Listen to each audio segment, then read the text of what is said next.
Welcome to Blind Shovel, an arts and music podcast. Today I had the pleasure of speaking with New York-based fine artist Ron Ewert. Enjoy.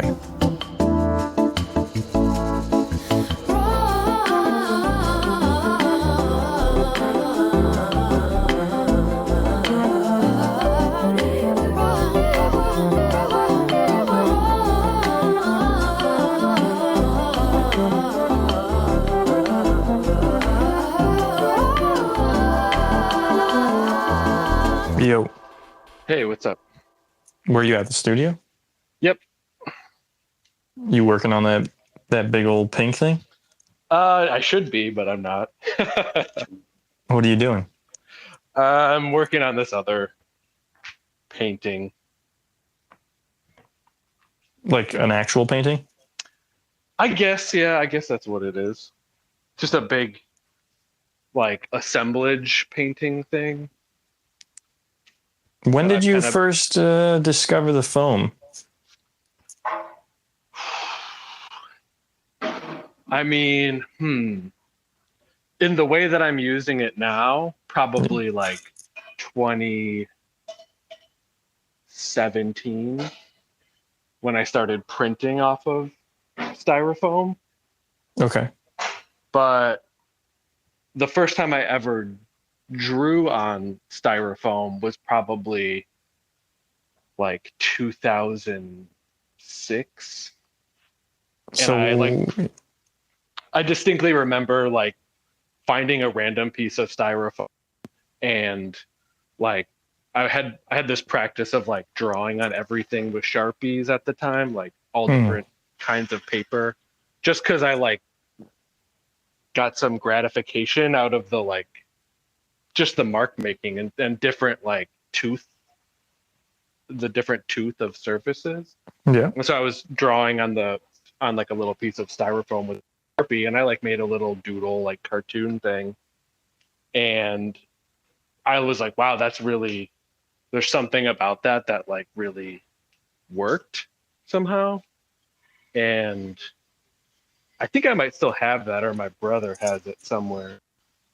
So I think back to that a lot when I'm working with foam. Is there a graffiti past in there? I mean, not really.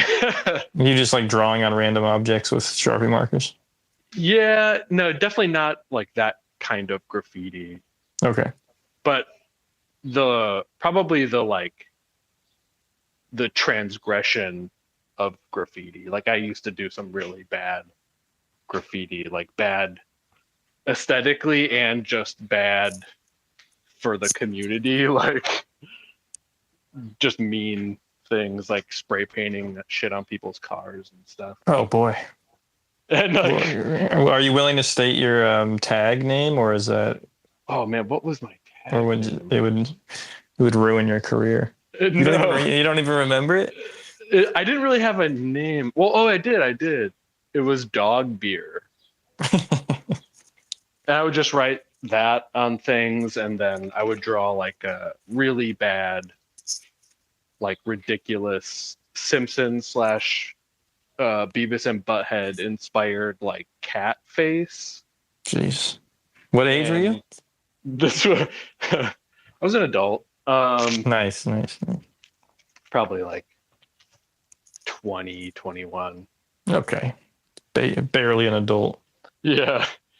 But yeah, that was just it wasn't like a regular thing. We would go out and just like tag shit when we weren't old enough to go to the bar. Yeah. Do you still value transgression, or is that a phase for you? I mean, I think I still do, but not in that direct of a kind of like nihilistic way. I was really into Neckface.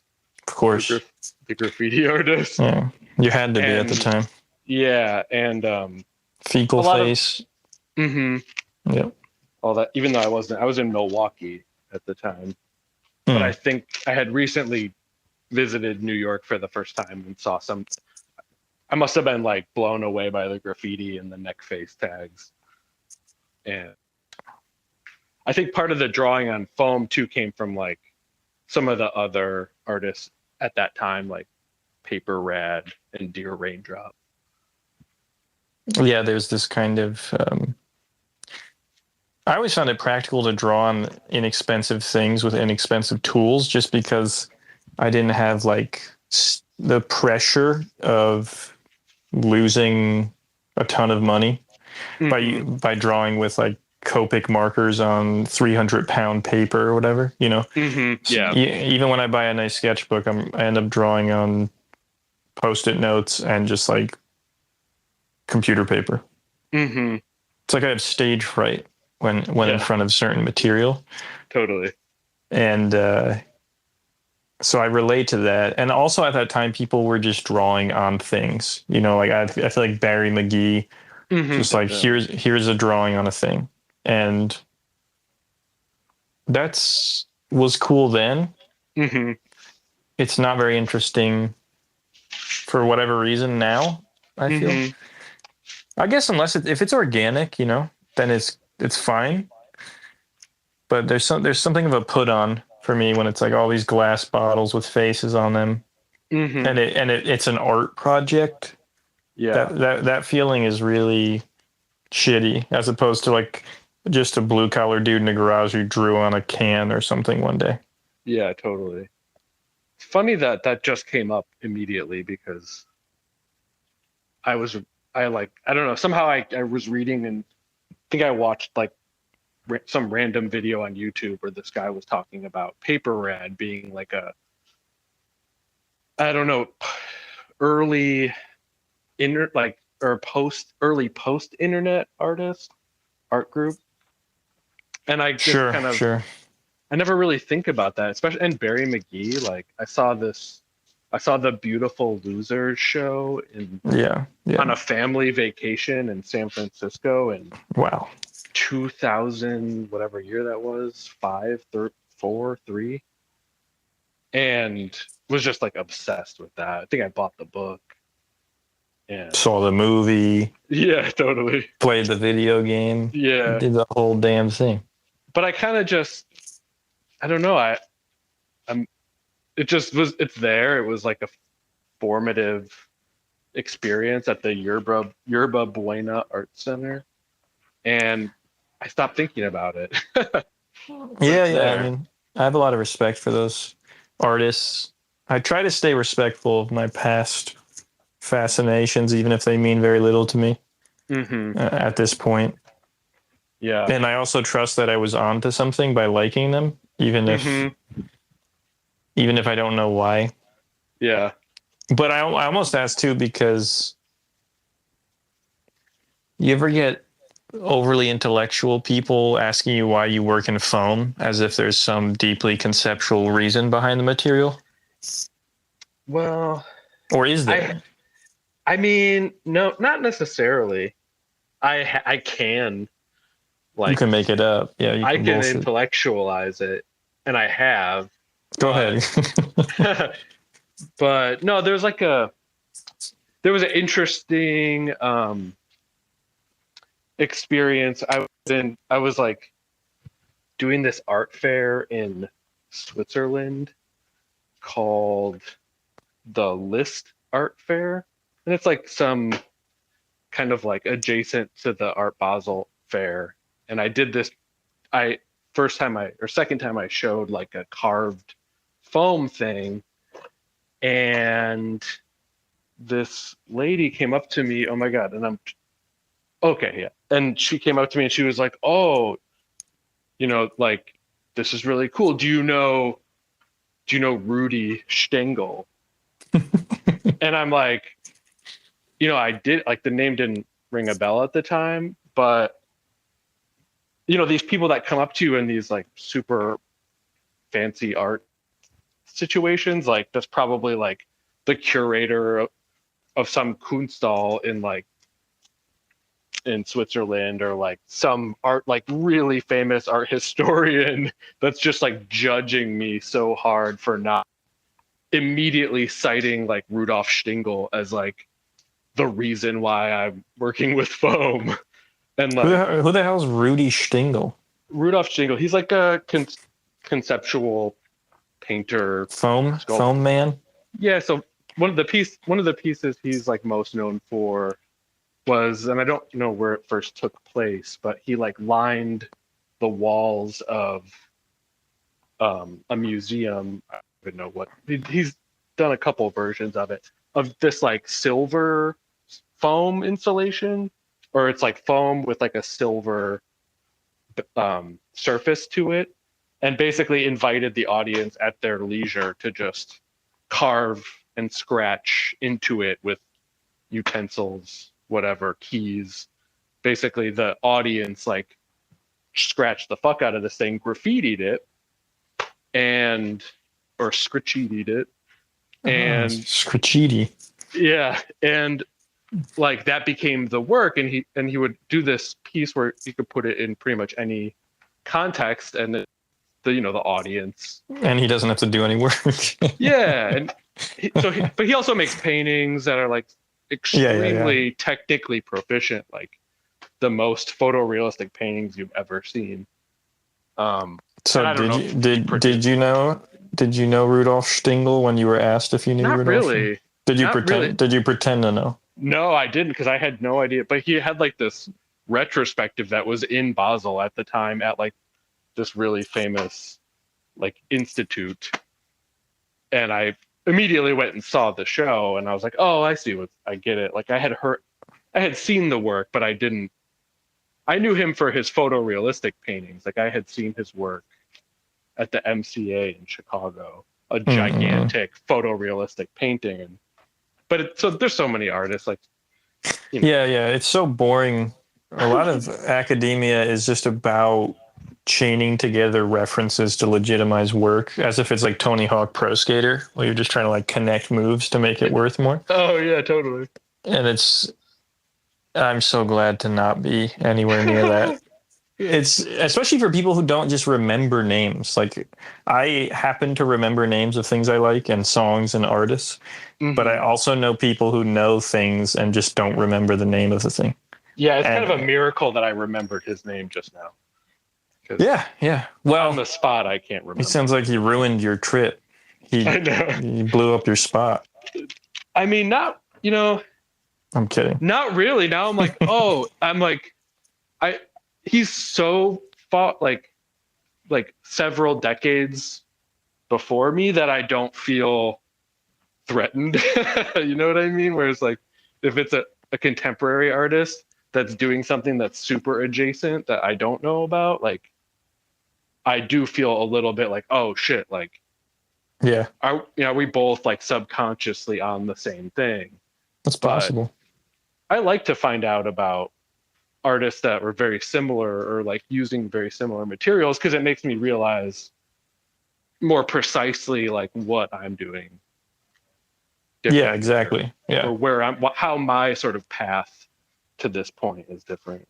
I mean, it begs the question, like, what are you trying to do? There's like a pop art element, right? But I don't know if you like come at it from the angle of Warhol, where you're kind of like, well, fuck it.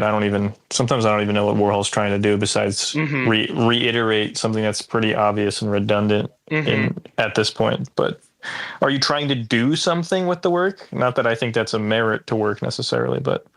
I mean, yeah, sometimes I'm like kind of all over the place. So sometimes material wise, you're really consistent. So at least you don't feel all over the place. Yeah. And that's funny because, I have like designed that perception of myself, my artwork. Like I have only ever shown certain bodies of work. Like I would say like the work that I've shown and that's like on the internet is like 5% of the work that I've made. And that very like careful curation seemed to make sense for a while, and I was doing it intentionally, and now it's sort of like, now I'm like just intentionally not showing anybody anything. Oh, really? Yeah, I don't really know what that's all about, but I think that curation is logical in the sense of the career of a fine artist is an act of branding largely, and investors want a predictable trajectory of the investment or the product. So unless your thing is being all over the place, I don't think it helps to publicly be like scattered brained when releasing work. So it's really tricky because there's this assumption that you should be accepted as you are because you're an artist and people are just going to throw money at you. And then obviously you get into the game and you're like, oh no, like, this really is about differentiating myself in a market and having a signature.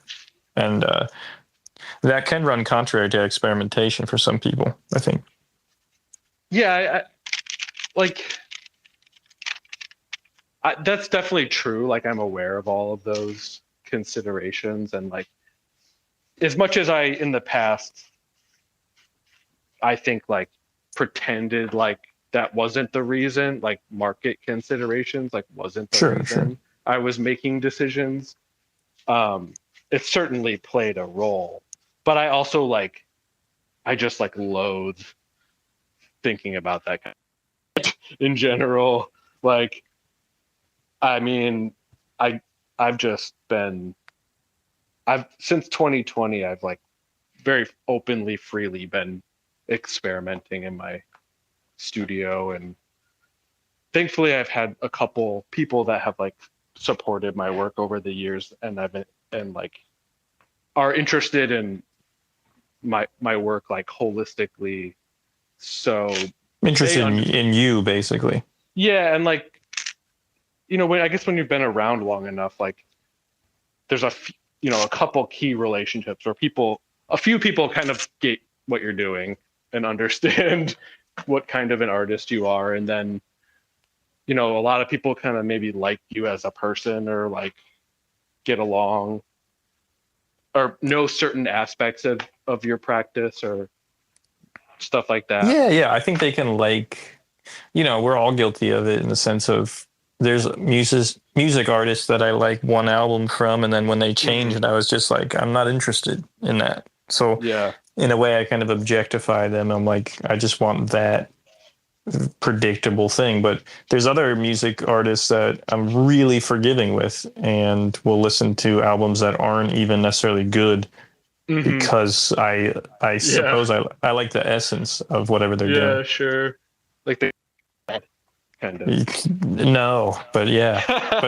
But you're right in the sense of Fish or something. Those people are there. Well, that's a tough one.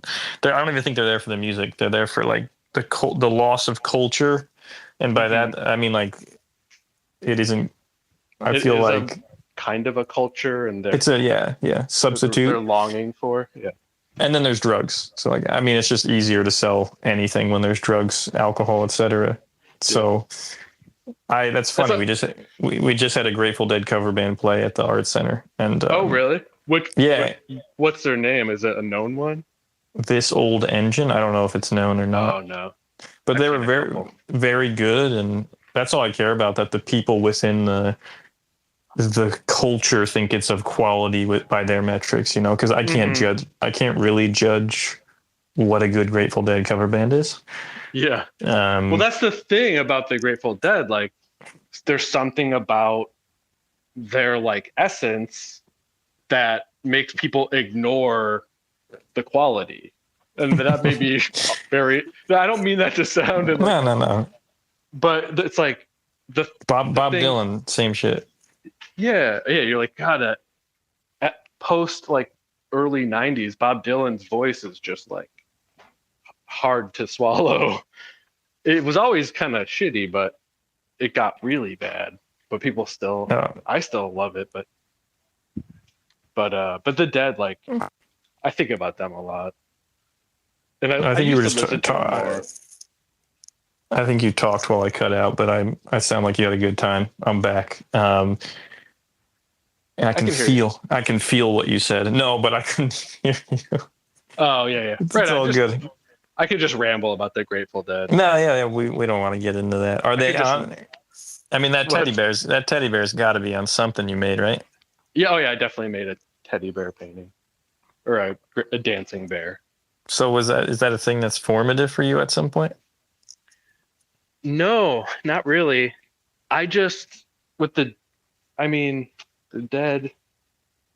I think I'm interested in the Dead because, yeah, there's something about like they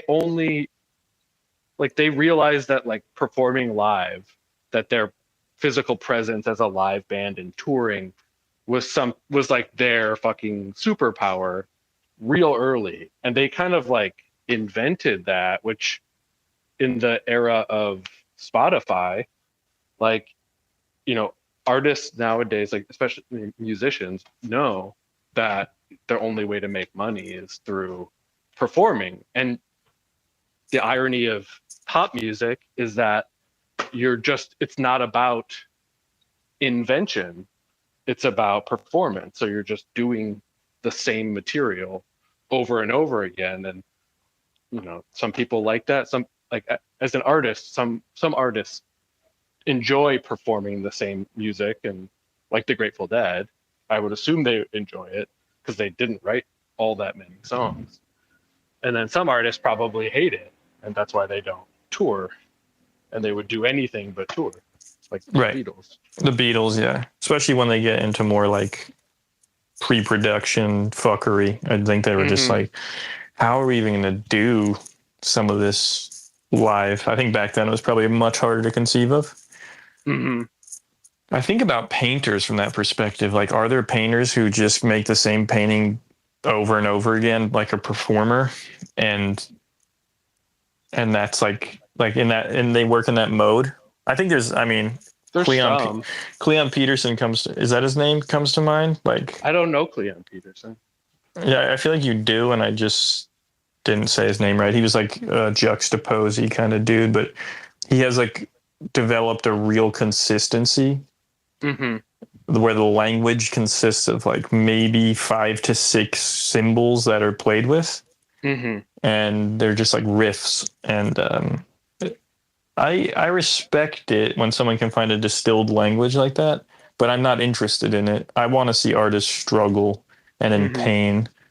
I don't want to imagine them like happy on vacation with their family on the beach and then they drop into the studio and make that. You know, I think for me that is a thing. Like, I really think that all humans look for that in art. The feeling of sacrifice. It's kind of perverse, but you know, if a musician's like crying or you can feel their pain in a song, there's something really alluring about that. Yeah. I think there's all different. I mean, you have a cornucopia of choices today in terms of like there are artists like that. There are artists who do foreground themselves and their life. I mean, that's social media. And then there are other artists where like they work collaboratively, you don't know their real name, you know, and it's like, it's just the object or just the practice. Right. I mean, you wouldn't say that your personal life is in the work too explicitly, right? Like, do I learn anything about you by the references or what the pieces are or how they come out? Really? I guess not. No. I mean, that's fine. I'm not interested, like, even from my own perspective, making art, like, I'm not that interested in myself in a way. I'm more interested in symbols and ideas and then just formal principles. I mean, for me, as I make them, like personally, as I make work, it's like extremely it's like very much me, like totally self-absorbed in like in my own mind, imagination, you know, like all of that stuff. But in the work, when it's like separate from me, when it's out of my studio or exhibited, is more about me continuing the process of hiding, I guess, or obscuring that personal content. So I would like to think that you could get a sense of like a state, like my personal emotional state from some of the work, but that would be more like represented in a universal type way, where it's like the state of being lost in one's mind, imagination. And that's like very much how I feel all the time, but you wouldn't know, it wouldn't be like, you wouldn't realize necessarily all the You feel, references. yeah. You feel like a space cadet? Is that what you're saying? Like you're out there? Sometimes I feel more like waiting, like I'm in mud, like a swamp, or like in shallow water, is kind of like more how I feel all the time in Really? terms of my process and material. And, you know, and that maybe it's not always water. Sometimes it could be trash, like kind of like sifting through debris, or like sorting shit in a landfill. That's cool. I feel like, and sometimes that's like exciting, you know, like it's really fascinating sometimes to like flip over a log and see all the shit that's writhing around underneath it. And then other times it's fucking terrifying to see what's, you know, like inside this pile of trash or like toxic materials or whatever. Now, to clarify, when you're living your normal life, do you feel like that too?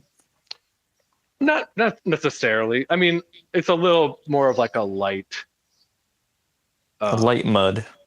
yeah, like a light confusion, fear that A light swamp.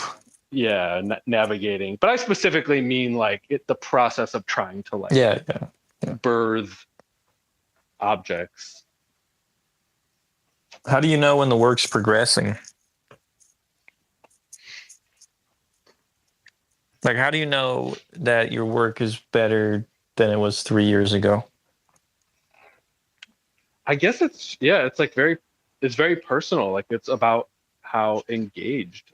Like if I am stimulated, like if it's exciting for me, like something is going right. Like I've tried to like organize my compulsive making behavior, aka art practice, and organize it towards goals many times. Like I've tried to like, you know, root the work in like conceptual ideas, and without fail it always kind of like unravels and spills out, and I can't kind of keep it corralled. And so I've tried to accept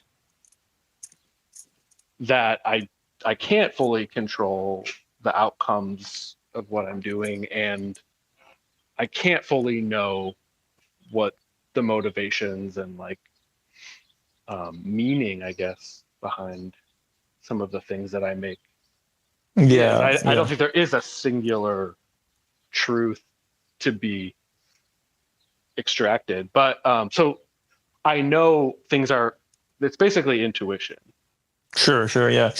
No, it's an interesting problem I find with very personal work. Whereas if you work within a tradition, or like if you're a classical musician, like it's pretty clear, I think, when you're getting better, because you're at the behest of the metrics of the thing you're serving, and that's like a societal thing, a cultural thing.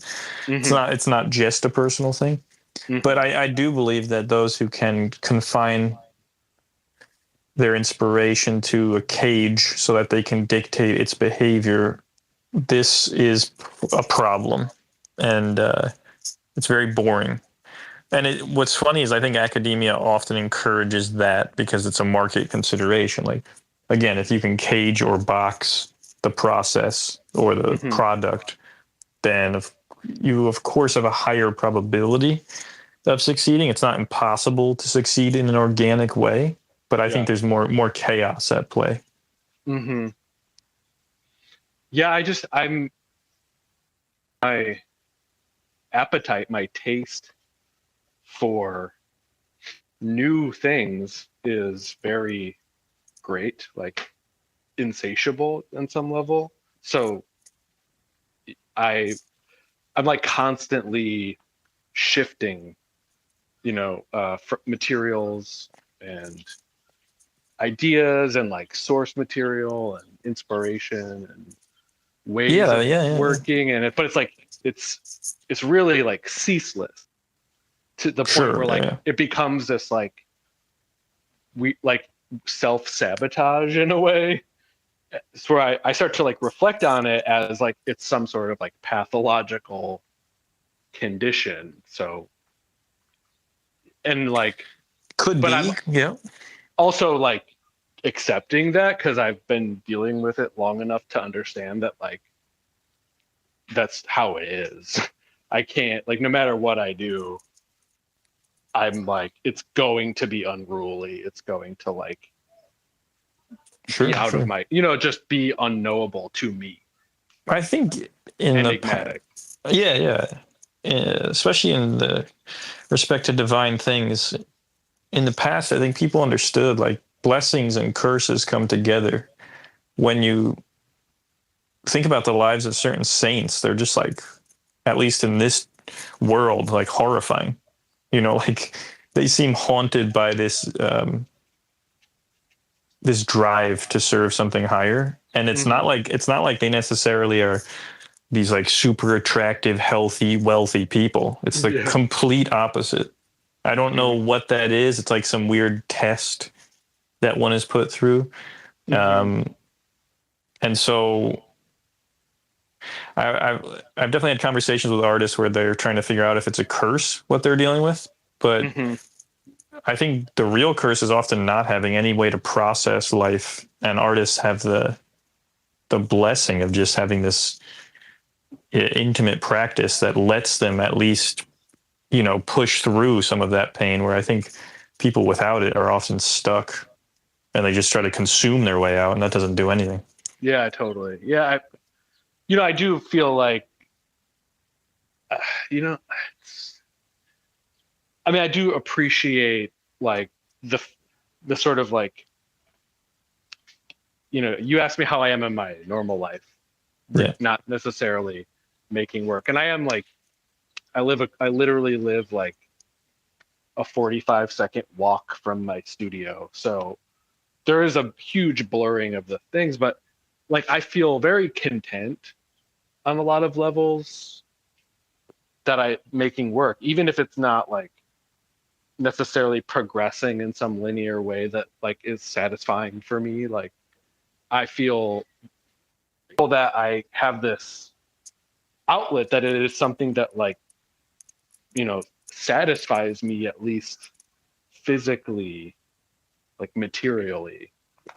I can't recall. Do you work another job? Yeah, I do. I've been doing freelance art handling for a long time now, like over 10 years. And it's enough to like basically cover, my rent and stuff, which is really the, what it comes down to is like, as much as I want to be like in my own head and in my studio all the time, like it's just not possible. I would, that's my goal, but those are the demands. Like that is sort of the negotiation with a sort of, I guess, open-ended, intuitive, improvisational, like hard to define contemporary art practice. It's like, I don't want any constraints. but there always are going to be. Well, I think, and say if I'm wrong, I don't think artists have any issues with constraints. They have issues with constraints imposed upon them by others or by top-down authority. So, like, obviously you have certain constraints, especially when I'm making a comic book, there's almost only restraints. It's like, or constraints. Mm-hmm. Like, I have to draw like this the whole time. Or, I have to use... just like, yeah. Yeah, or I have to use this, drawing utensil the whole time. And it's going to be black and white. And it's going to be 300 pages, etc. But if someone were to tell me that, it would never work. But I personally feel like I'm sure when you found foam, yeah, and you fell deeply in love, then that was probably relieving. Because there's a thing you don't have to think about in some ways. It's like the material, and that's to me a constraint. I mean, yeah, no, I agree. Like, I put rules on everything I do, like consciously, like all of the above. Like, so what's an example of that? I'm kind of curious. Well, like, for instance, the last what year is it? 2023. That's this year. Basically, the last like 10 years of my art practice have been like rules. But is there like a rule that is like very literal that you can say?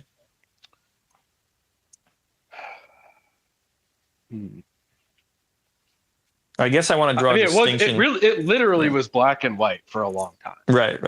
Yeah, no, I relate to that completely. The black and white mode. And then I would do other things like a little bit on the side for a while, but I really like there was a good like 5-6 years where it was like I am only going to use these materials, and I'm like gonna be as stubborn as I can about it, and I'm only gonna use gesso, like yeah, and that's it. And then it kind of like I would find out like, can I do it on white cotton instead of like regular cotton that's painted white? And what is that? And then it's like, there's always been this like just pull towards like the matrix of options within each material. And so you say like, if you're making a comic, you can't, like, you're not going to just switch your style of drawing like mid comic unless there's like a very conscious decision that you're making. Conceptual reason. Yeah, but sometimes like you just, I don't know if it's like some kind of attention thing for me, but I'm like, I have to do 10 things at once. Oh yeah, that's not to say when I'm within those restrictions, I'm not making colorful things on the side that are like kind of frivolous. It's like this release valve on the side of the bigger project, The more orderly I get with one project, then I just start making like tiny drawings with a shitty pen or something, blowing it up and making it rougher. So there's like this kind of piston action that I think is pretty essential to making. But in respect to the CNC project we worked on, would you have been open to that like 5 years ago? Or is this like kind of is that a step towards an exploration for you? Or is that an efficiency move? Like, I'm kind of curious philosophically how you feel about that project and if you were... My opinions about it have changed. Like, my opinion about, like, I'm basically a Luddite. Like, I'm not really, I can do basic shit. I'm like, I learned typing in school, and that's as far as it went. So like, I didn't have a computer, a laptop until like my after undergrad. You know what I mean? Like 2005 is when I got my first laptop. So I've always had that, like, part of the reason I chose painting in art school was because of that, like as a sort of like reaction almost to technology. Like to me, it seemed like this something that was like embedded in like this really broad, super serious, like historical continuum that was antithetical to the sort of fluctuations of technology, right? And so I've had this like ongoing, just this way back in the day, and I've had these thoughts and concerns like throughout my whole practice. And so there was like a couple paintings I did in 2016 where I was kind of like using a lot of stenciling, so different paths or methods. It's funny using the word path with the CNC, but different methods to achieve like a black and white graphic image, like different techniques. And I was really involved in exploring all the different ways I could think of to come at the same production of a graphic image. I was extensively stenciling. And my dad was a sign maker, made vinyl signs and used a plotter. So he was always stenciling. And so I felt, his main tool of trade was an X-Acto knife. And I found myself sort of laboring over these gesso paintings with all my 6 years and hundreds of thousands of dollars worth of schooling, doing the exact same thing with an X-Acto knife. It just was with a slightly different material for, significantly different philosophical reasoning. And I was thinking about why I was doing it, like why I was doing it by hand, knowing that you could easily cut these stencils with a machine. And I thought back to like this Marshall McLuhan quote that was like talking about anxiety. And I don't remember the exact quote, but it's something like he's trying to describe through, I don't know, a description of a process, like what contemporary anxiety is. And he was saying that it is trying to do today's jobs with yesterday's tools. So I titled a couple of paintings like today's jobs with yesterday's tools, because that's what I felt like. I felt like all this tension and fear of like an inadequacy, like not being able to like achieve this like level of precision that I felt like I wanted to, like I wanted to be a machine in some way, but refusing to use a machine. And I think about those things today. Like today I glued a thing that says machine onto this painting.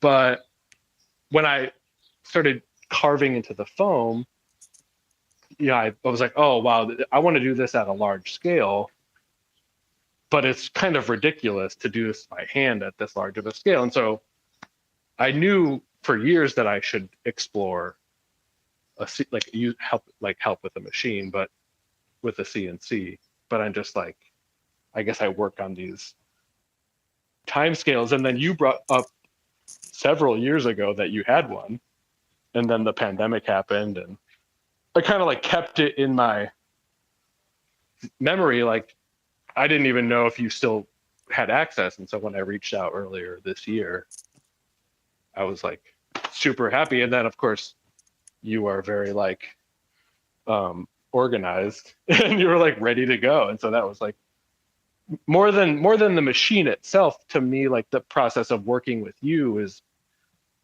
in light, like really helps me to understand that I should probably go out of my way to work with other people as much as possible, because it really helps. It really and like helps me, I guess, get out of the echo chamber of my own solo bullshit. Yeah, you also realize that the translation process is so much more complicated than it seems. When I first got the CNC with my business partner, I thought it was just going to like produce finished objects in some sense. And it's just not like that at all. It's a tool, an aid, etc. But it's, there's a lot of work to be done, a lot of variation in the way people are going to live trace the files you send, etc., and marry it to the tool program. But in respect, well, first of all, McLuhan is the man. He's all you need. Yeah. But in respect to the outcome, how does your relationship to that mural piece differ since it went through that machine process and it wasn't cut by hand? Well, it goes back to, well, it's sort of, even though it's not a finished object, I relate to it in the same way that I relate to like my own work or like shit that I've made that I wasn't really thinking about. I was just kind of absent-mindedly making, like carving something and then you like step away from it and then you come back the next day and you're like, wow, there's something about this sort of like, I don't know, fragment, this unfinished thing that is kind of like beautiful and perfect as is, and I don't want to change it, but it's also not my work. It's like this thing that just happened. And so I feel like very attached in some way to the thing that your machine produced, like as is. Like, and there's a hesitation about like it's talking about earlier, like the material, like you're kind of afraid when you're using more expensive materials to just like dig in. You want to use crappy, throwaway materials because there's no expectations, there's no fear of waste or failure on the scale. And so, I feel confronted with this object that I had fabricated that I kind of don't want to mess up, just in the same way that I, there's lots of other things, but there's not really a true logic there for me. It's so are you, I forgot to check in respect to, I know before you got it, you were thinking about painting it all white and cutting back into it with a hot knife, right? Yes. But are you just looking at, like, are you just letting it be for now? I was letting it be for a while. And, like the idea, this is it's not a painting per se. Like it's an installation. It's like an immersive installation. I've done multiple, like 2 or 3 different iterations of these works where it looks like it's carved into the wall. Yeah. And that it's kind of like a sensory overload, like maximum amount of information, like a maximalist aesthetic in a way. But it's painted white to like blend into the wall, like to create that illusion that it's carved into the wall, but also to give it as low a contrast as possible. It's white on white. So you have this maximal sort of graphic thing, which is more or less like a printing block, just at this immersive scale, like 13 feet high, 30 some feet wide, wrapping around multiple walls. And so it's this balance of like maximal and minimal. And for me personally, it's like me trying to negotiate these like conflicting impulses of mine where, I want to like deal with everything all at once, like deal with all of my source material, deal with all of my ideas, like directions the work could go. But I also don't want to like obliterate the audience or the viewer with this just like oppressive amount of graphic information. So I'm making it low contrast so that it's sort of palatable and that it can be entered at a different pace and different, it's not Yeah, overwhelming. So it's a maximal minimal play. And that's sort of like, speaking of rules, like with this project, it's kind of like non-negotiable.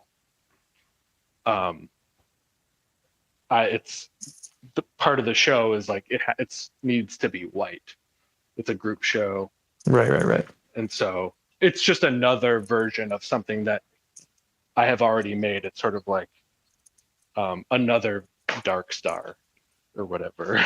Yeah, I think it'll look really good white, but it's a shame because there's some really interesting interplay between the pre-printed graphics on the foam and then the cut in there. But, you got to let go of that, I guess. I know. So that's the attachment. Yeah. And I've had a couple people by the studio, and like everyone always comments on the sort of serendipity or whatever of the print on the foam, the like Owens Corning or whoever does this foam.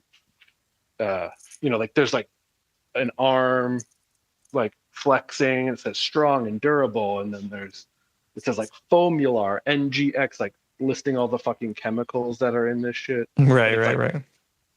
And I totally, these are these sort of happenstance, like happy accidents that I really want to like preserve, but I've come to realize that like I can't do both. I can't have this piece that I really want to produce and also the state that it just happens to be in, which is also good. I can do both, just not at the exact same time. Yeah, you have to choose one, and I just take a picture of it. Right. And like that's it. So you went to SAIC? Yeah. Is that right? So you said 6 years of schooling. Yep.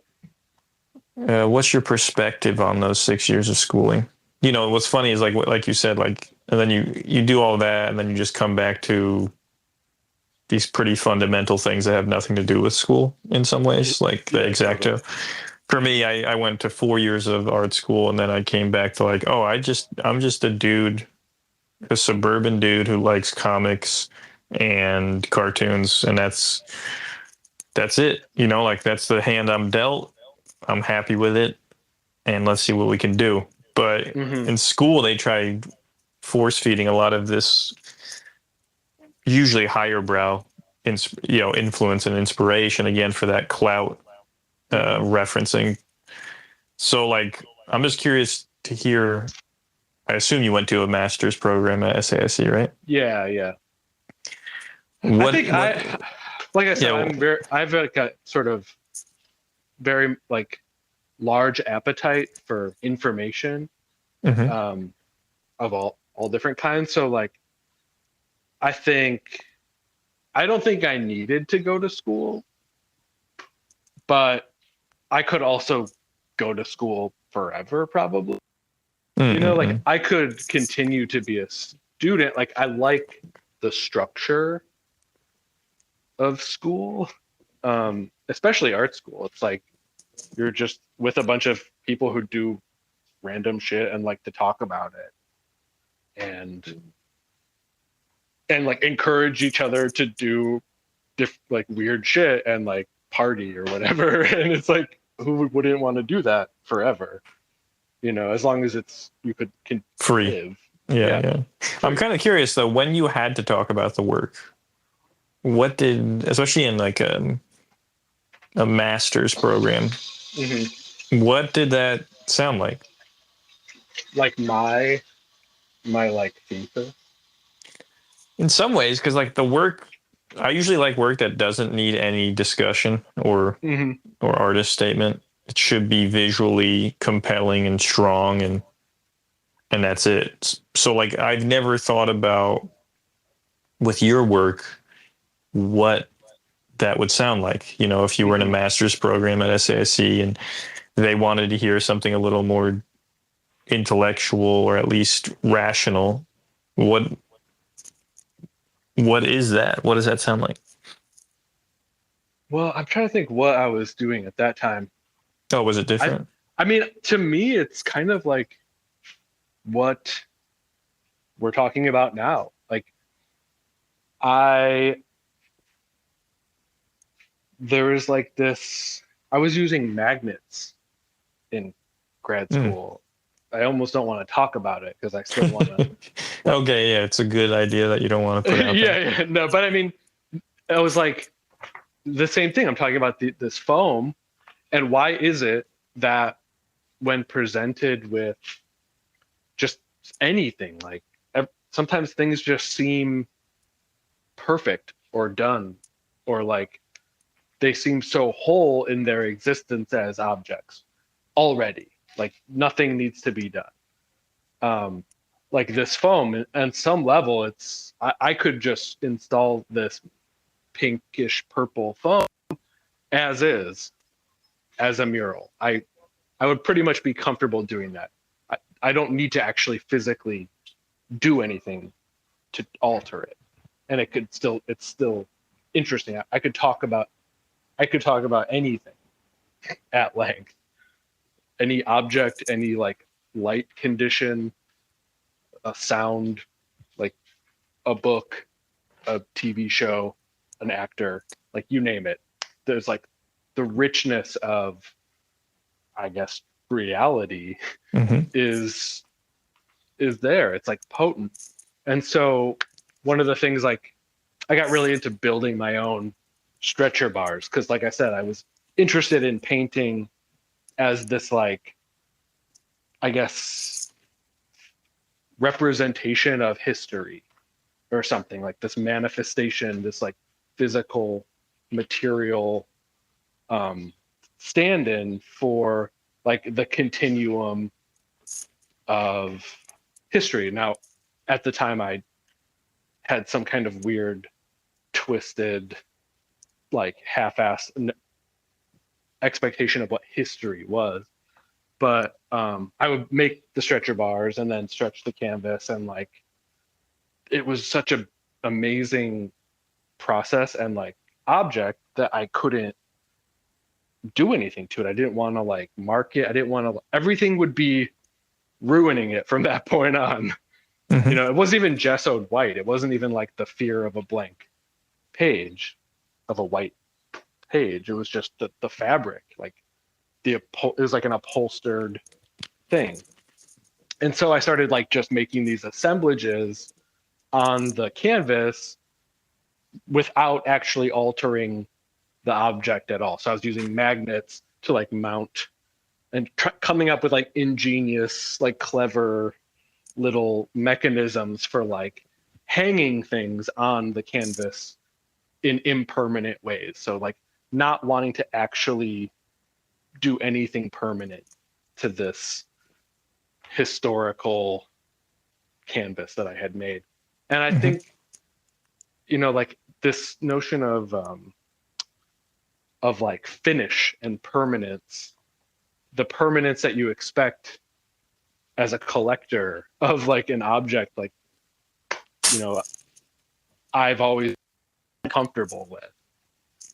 One of the first things in undergrad that we were taught was like how to make a fucking oil painting or any kind of painting that would last forever, like that was going to be so chemically stable that it would never deteriorate.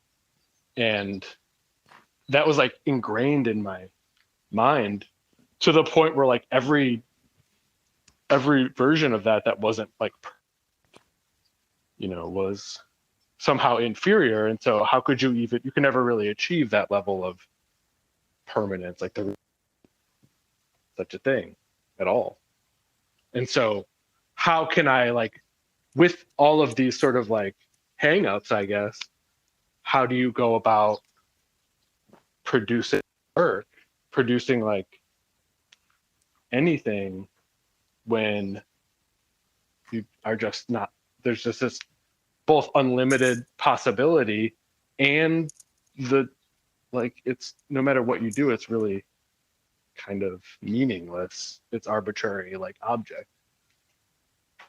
So that led to, you know, the assemblages on this with magnets led to me thinking a lot about doodles and preliminary sketches and thumbnails, quote unquote thumbnails.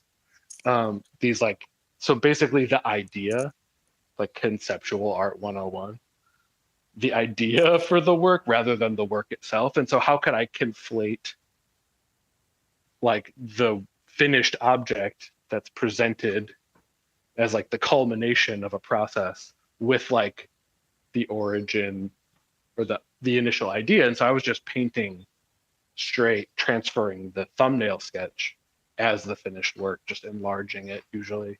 And that, you know, that sort of like informed my material decisions at the time, thinking about gesso and preparatory materials, and really not going beyond it.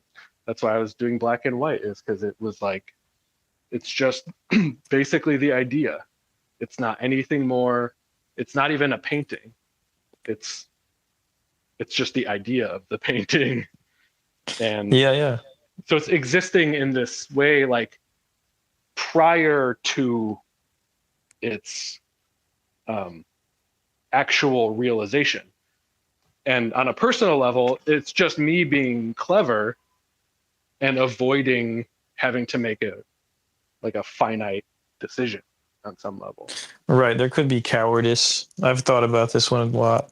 Like, you know what I mean? Like it's hard to tell sometimes when we're rationalizing fear of judgment. You know, like if this thing's done, then someone can say, well, this thing sucks. But you could always, if it's not, you can go like, well, it's actually not done. It's in the process of becoming.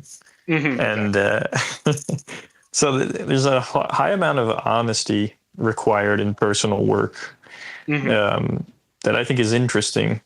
That makes it compelling. Work that's more belonging to the social sphere, it's judged in some, especially nowadays with social media, it's judged by certain metrics that are pretty tangible, likes, sales, whatever.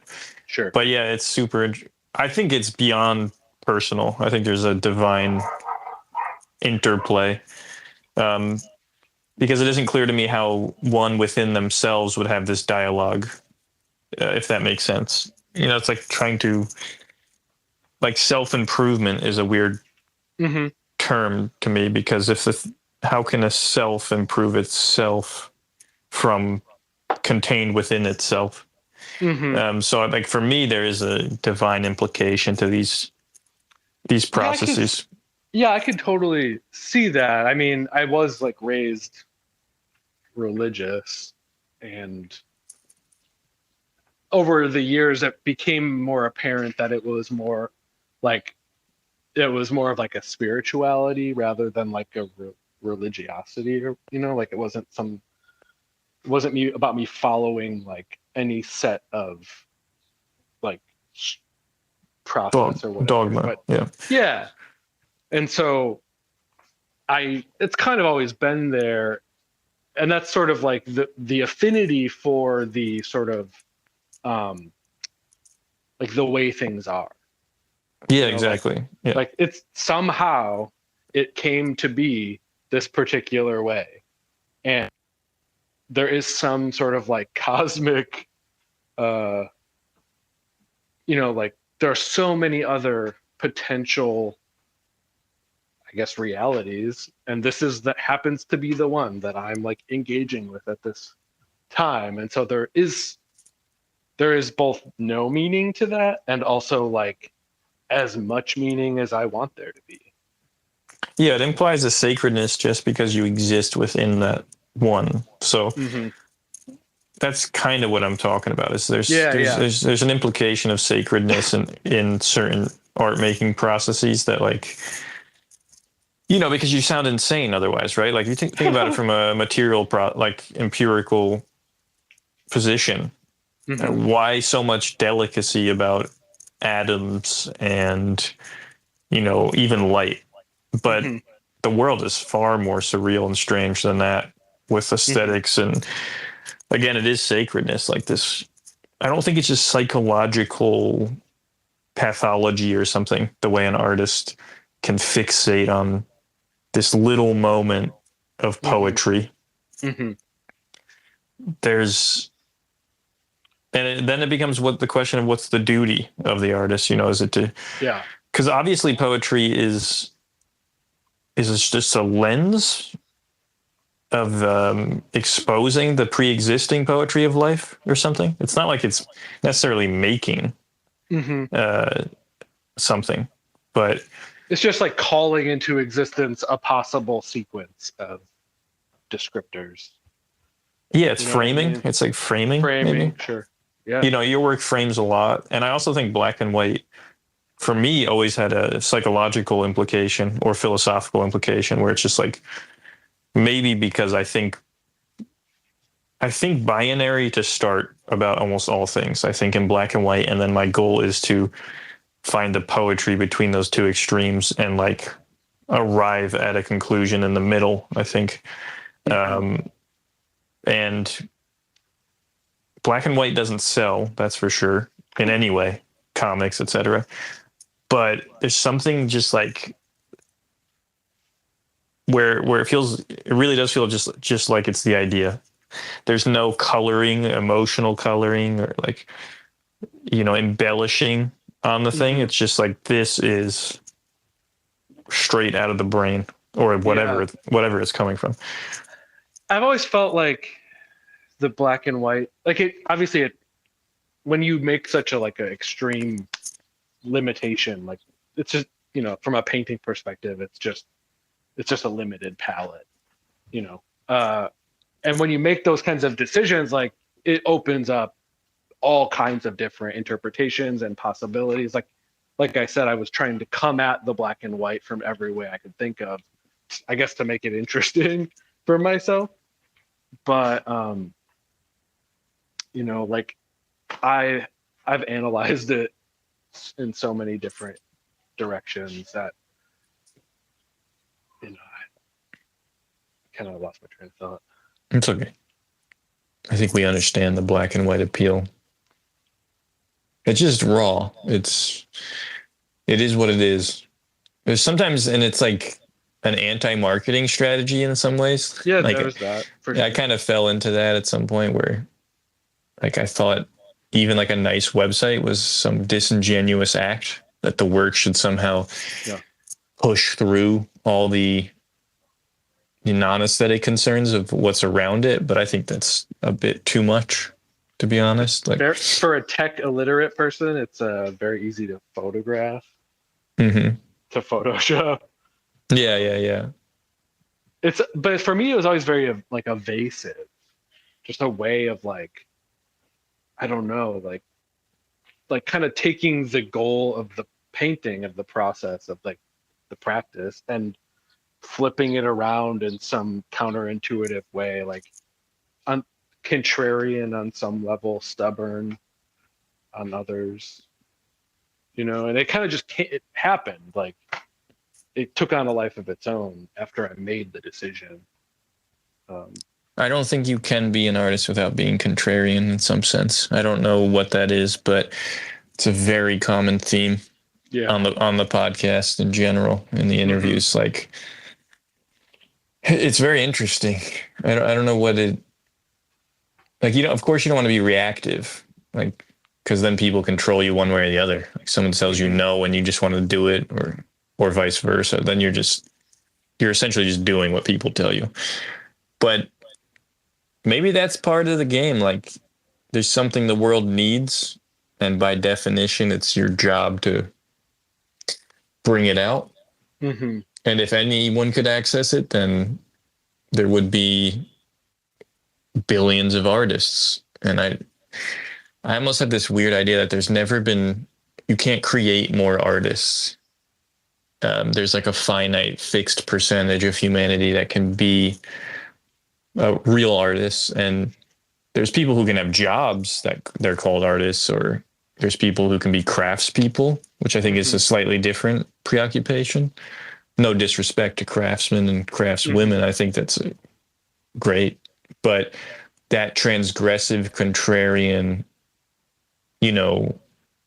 it's filling that urge is filling some kind of lack in the world.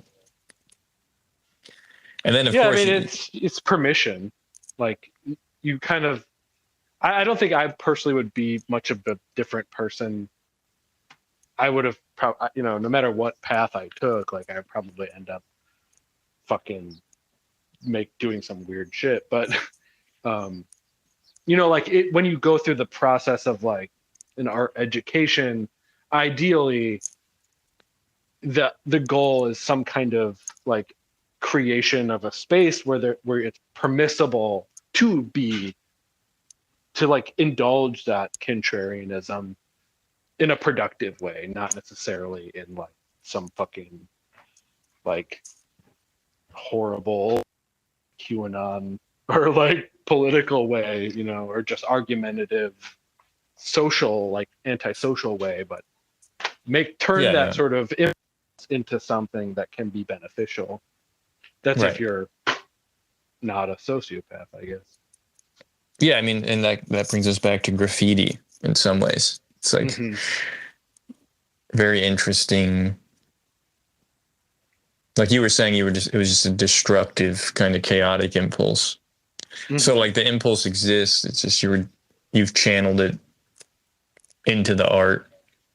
Yeah, now it's like an interplay with myself on some level, and I'd like to expand that into like a more socially engaged like practice. And I don't mean social in terms of like political, but I mean like not so insular.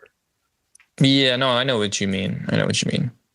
Like, well, that's maturation to me. It's an expansion of your everyday concern, right? So like mature adults think about other people more than themselves.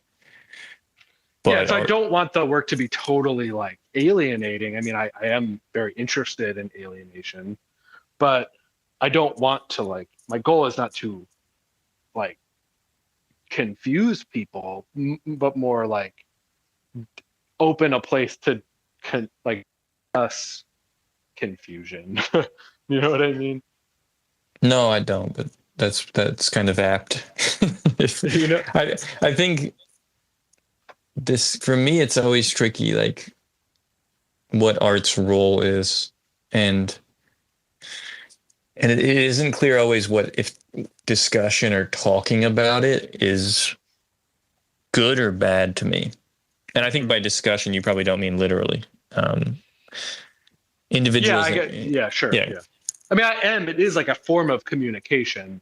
Totally. Right. Yeah. Like I produce this thing and like someone might take it like themselves and they're like feeling it and like about it. And it's kind of communicating, but they're not necessarily like, you get to ask me questions about it, but most people don't. Yeah, totally. There's this funny Ad Reinhardt cartoon strip. You know his work? Yeah. But do you know his comics? I've seen some. I have a comic that is similar to the one I think you're talking about. The What Do You Represent one? Oh, yeah, I know that one. Yeah, man pointing at a abstract painting, asking, what do you represent? And then the painting points back at him, asking him, what do you represent? I think Ad Reinhardt's like a really boring painter, but the cartoons are good. I think his comics are great. And I don't even agree with him per se, which, first of all, it's not necessary for me to agree with an artist to like their work, but his comics are just really interesting. And just his view that like the pictorial plane is like pictorial artists, it's just like this completely exhausted, uninteresting thing to explore, I think is kind of bullshit. But black and white, again, they're just really compelling. Mm-hmm.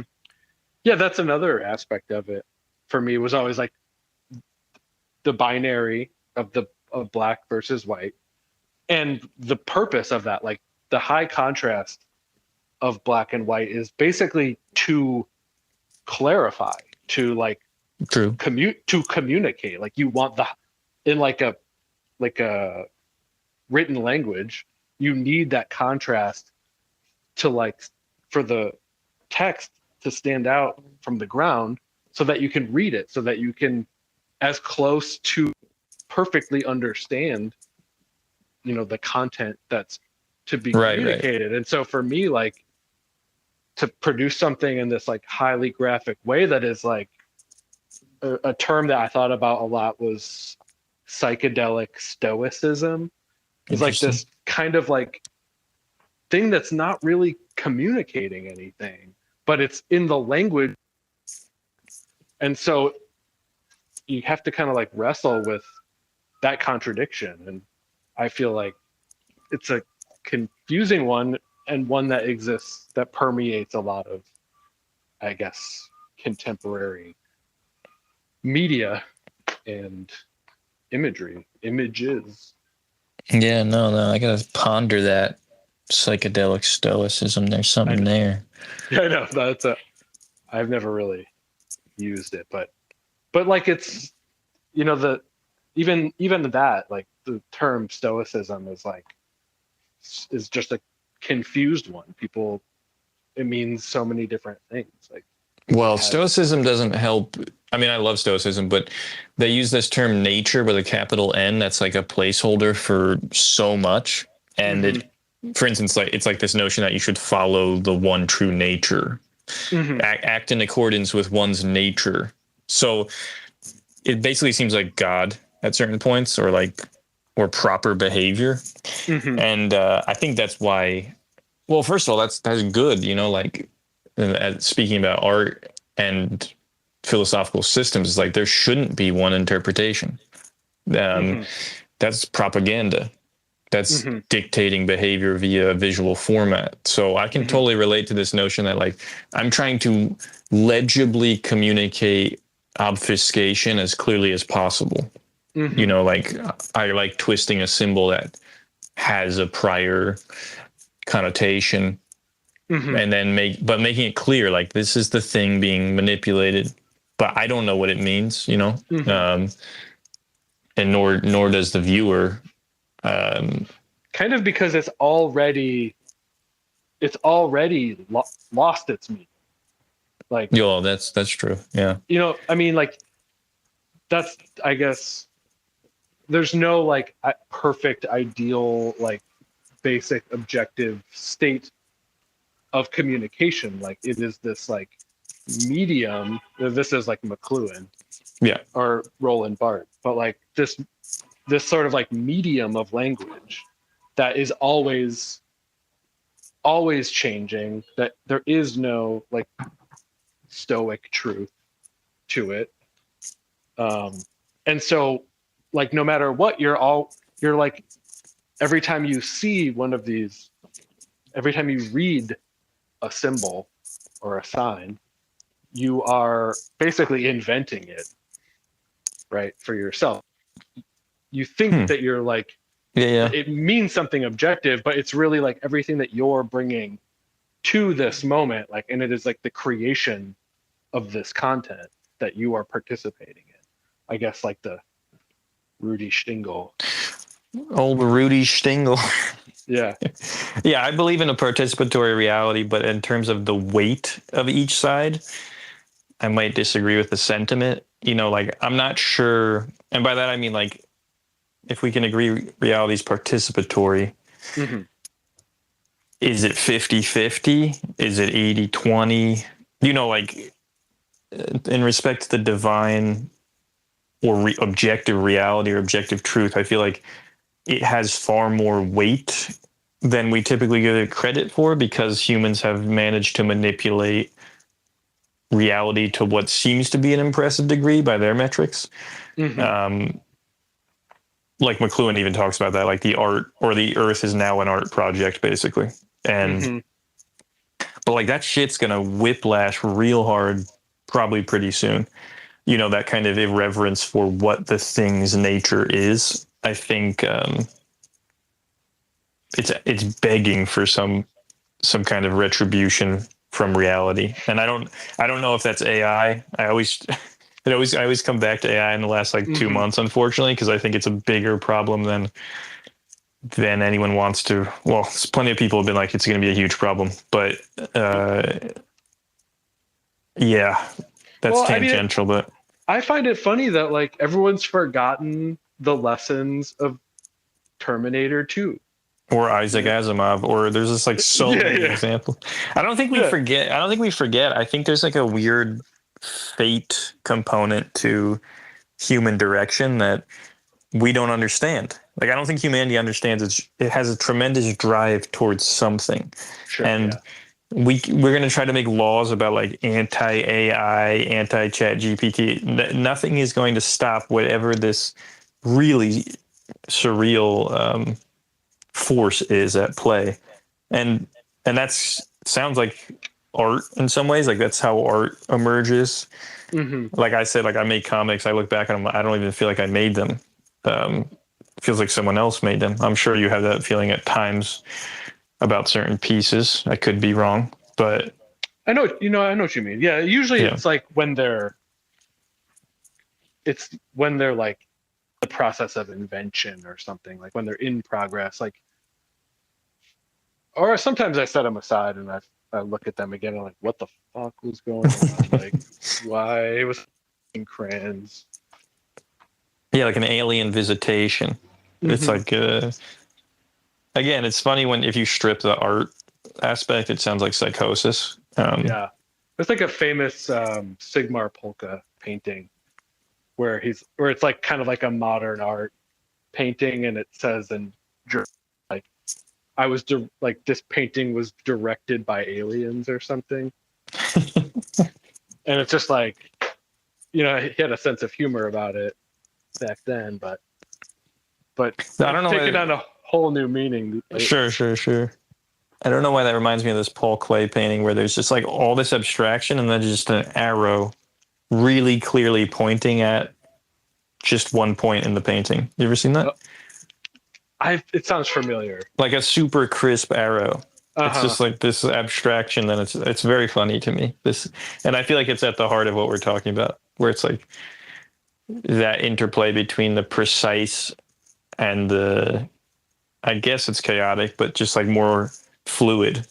And to me, that's what makes art interesting. Anything that skews too far in one direction, I tend to find empty. Yeah, it's really interesting. Like you mentioned Ed Reinhardt, and like that whole like period of abstraction and like color field painting. It's to like isolate vision, right? Like to talk about like purity of materials and purity of the senses, and kind of like looking back on it now from like a post-colonial perspective, you're like, it seems very like creepy and like white supremacist and whatnot, just like the obsession with control and purity and like but on another level, it really is doing a lot of the things that I'm thinking specifically maybe more of like Rothko, but it's doing a lot of things that they set out to accomplish, but it's also doing a lot of other things that they refuse to admit were actually happening. Yeah, for me, my perspective on it's just like it's an anti-human approach to making. It's not. It's overly rational, and if I'm being honest, I think they were looking, consciously or not, at the market, and there was this arms race of novelty where like, there was this sense of we did it, especially with Ed Reinhardt, like we did it all. So of course, and I believe he stated like these are the last paintings, the black ones. They're not completely black. There's like variation, but to me, it's just like cynicism. It's just anti-human. It's not concerned with the sweetness of life. Like it pays. It's overly intellectualized. And it's also, I mean, there is a lot of, I guess you mentioned propaganda. Yeah. And arms race.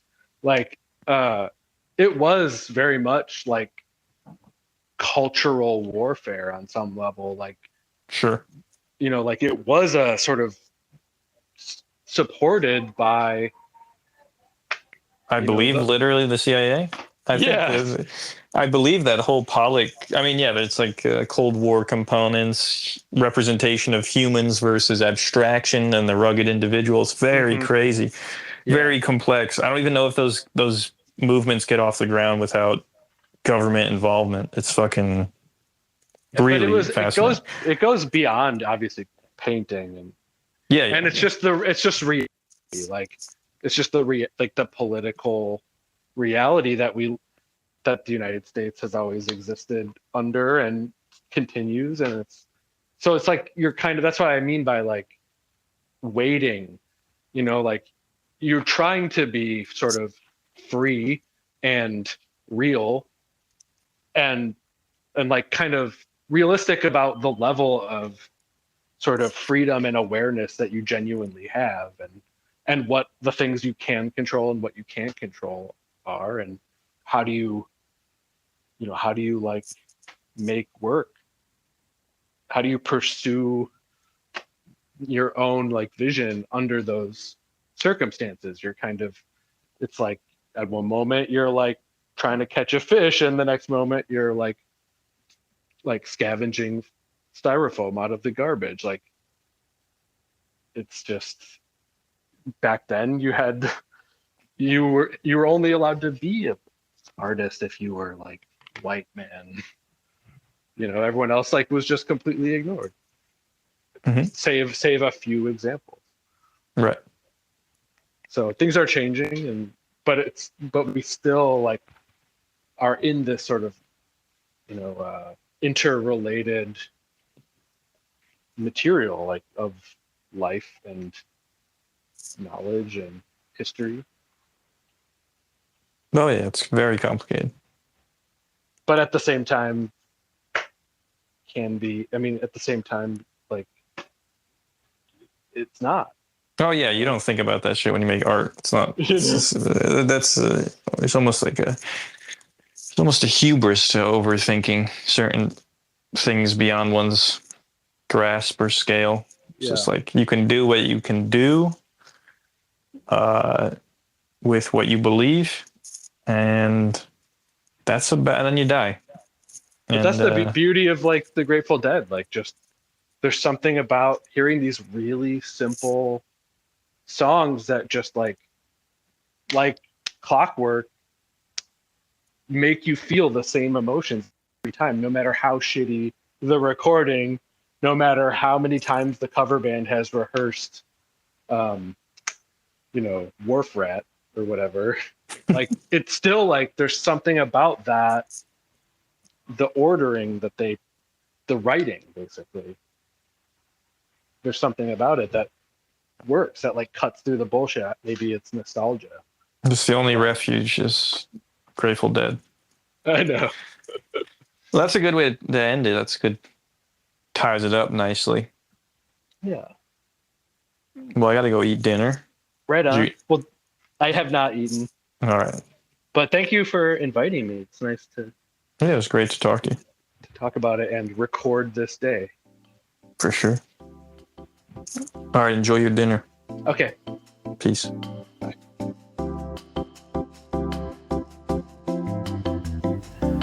Thanks for listening. Music by Dory Bavarsky and Mingja Chen. Coming up, we have Jessica Hans.